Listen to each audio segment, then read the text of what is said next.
So is Mike Trout finally going to leave the Angels and go to a team that can actually make the playoffs?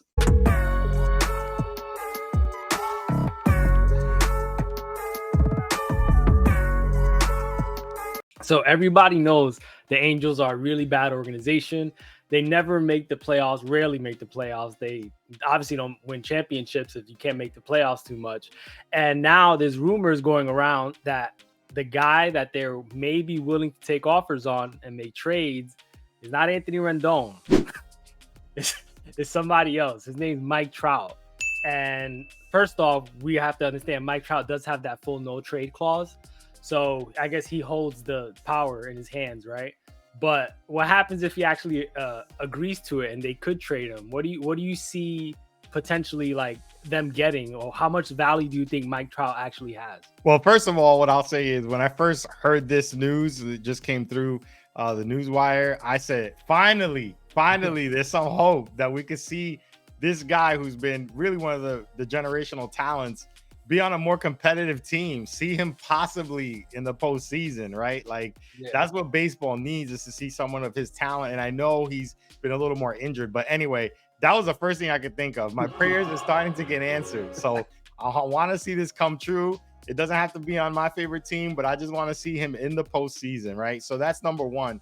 But I do think that there's some legs to this. I got to be honest. I mean, you start to see the relationship with the Angels sort of maybe souring, right? Because the rebuild that they wanted to do with Rendon and Ohtani and Mike Trout, they put a lot of money out there.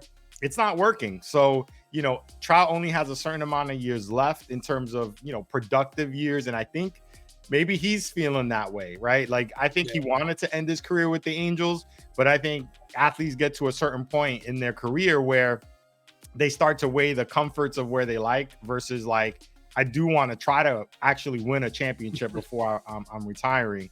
So I think he's in that crossroads. And I think the Angels are at the point where they're looking at the whole picture, and they're probably going to lose Ohtani in the offseason to free agency. They're not going to get anything out of Rendon like they normally have. And they have a big contract there. And they just don't have a lot of other core pieces that can help win a chip. So if that's the case, it's like, why not try to see if we could get something for one of the best players that has been playing for, the last 10 years or so. So I do think there's something to this. And I do see if they could find the right match, both for, another team and for Trout, I could see them pulling the trigger and we see Trout in another uniform. Yeah. And also too, like, obviously Trout's, now I'm going to say he's getting up there in age, but he's starting to slowly get injuries, break down a little bit. And if he continues to break down and you wait later to trade him, he's just going to hurt the value. You know what I'm saying? If he gets some serious injury, then that value is going to go gone. It's gone pretty much. He's still viewed, I would say, as one of the best players in baseball, even though he has all these injuries. When he's on the field, he's incredible, right? So I think the Angels should try to talk to him and try to figure out what they could work out, because the package that they could get from Mike Trout could be legendary. You know what I'm saying? Kind of like, like I wouldn't say Ohtani-esque, but maybe, you never know. Like, what team wouldn't want to have a healthy Mike Trout on their team? You talk about ticket sales, you talk about all the stuff on the field. It could definitely change your franchise. So I think the Rays should go out there and make that call. So we have an article here, and this article is from sportsnot.com. Am I saying that right? I think so. But anyway, they're pretty much picking the 4 landing spots that they think Mike Trout may go to if he does agree to the lift his no trade clause. So this is all like, speculation pretty much. And of course, the Yankees are always one of the landing spots. Isn't it interesting that the Yankees are always, whenever someone's a free agent or whenever someone's going to get traded, you see the pictures of them in a Yankee uniform. It always seems to happen. Yeah, I think they just do that for clickbait. I'm gonna be honest, like, it's like Yankees. They just want the keywords Yankees to always be in the search engine. 4 potential trade partners for the Los Angeles Angels. They're saying first is the Philadelphia Phillies. Yeah. I mean, they're a huge market. It says the Phillies are always willing to make big moves and bold moves. They failed to win a World Series in 2022 after signing Trey Turner. If they come up short again, Trout would fit there. So, I mean, I could see it. I can definitely see a nice fit there. Yeah. Also, too, remember he is from Jersey, but he's from South Jersey. He was more of a Eagle fan, right? Yep. And I don't know about a Phillies fan though. Maybe I don't know. Yeah, I'm not sure who his baseball team was, but what's super interesting about the Phillies, real quick, also is remember he came out the same year as Bryce Harper, and those two, when they were coming up, they were always ranked right, like neck and neck, and it was always like, who's going to be better? How cool would it be to see those two guys probably end their careers like together on the same team? That'd be crazy.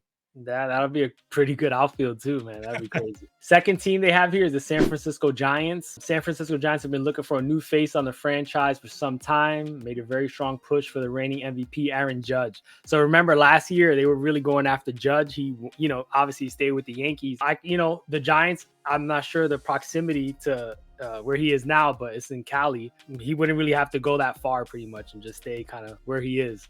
So that's a possibility as well. Same thing with the Dodgers here, another team that they're saying. It says the Los Angeles Dodgers are front runners to sign Trout's teammate Shohei Ohtani. So that'll be interesting. Imagine Ohtani goes to the Dodgers and Mike Trout goes to the Dodgers too. Yep. It wouldn't be fair though, with them having Mookie Betts and Freddie Freeman and everyone else. That's video game team right there. I don't even know if you can make that in a video game, but the Dodgers, I guess, another strong team. They have a huge budget, so it definitely could happen. And I think more importantly is they most likely have the prospects to get it done as well. Right. And of course, the last team is going to be the Yankees. So again, I'll let you talk. I'll let you talk about the Yankees for a second to see if you think it'll be is it a pipe dream or is it something that you would like as a Yankee fan? I would love this as a Yankee fan. Do I think it's going to happen? Absolutely not. And one of the reasons I think it's going to not happen is because they just recently called up one of their top prospects in Jason Dominguez. And I think although he is injured and he's going to be out for a little bit, it's not a big issue for the long term. So I do think that you have to make room for Trout, and you have a clog in the DH position with Stanton there. So you can't just say, oh, we'll DH Trout. If Dominguez is around, he's going to have to play center field. So Trout is a center fielder. So I just don't see a perfect match there. But of those four teams, I could see any one of those with the exception of potentially the Yankees, like I said, because of the reasons of they just have too many young players I think they want to develop, and you have Judge. And I don't see the Giants. I don't see the Giants because if you're Trout and you want to waive your no trade clause, I mean, you want to do it for a winner, like at this point in your career. So that's why I do think those top teams, at least on that list, would be the Dodgers, who are in win now mode, and the Phillies. I could see the Phillies, obviously becoming a team that's in the postseason and is always in the postseason on a regular basis and potentially winning a championship. I mean, they weren't that far last year. So I think, for those teams, I could see that happening. And I could see Trout waiving his no trade clause. I mean, it would be awesome for the sport. I think it'd be awesome for him to potentially win a ring because he's only got a few, years left. Now, if he went to another team, I think the cool thing about it would be for him, at least, I know he has some injuries, but maybe that's like a new rejuvenation, for the guy, because he kind of gets stuck in a rut. You're losing, but maybe that's something that will help him get over that little bit of an injury bug and give him some new energy. Whatever team gets him, though, it's like you're going to have to sort of manage his reps, I think, at this point in his career, because he's starting to break down, right? Yeah, he's getting older, but he still obviously has the talent that's pretty much above almost everyone else in the league. So it's going to be interesting. We'll see what happens. I do hope that the Angels could make a deal with him and get him to waive the no trade clause, and he goes somewhere else and he starts winning. And, the Angels get some prospects and everybody wins at the end. We win because Trout is on a winning team. Thank God.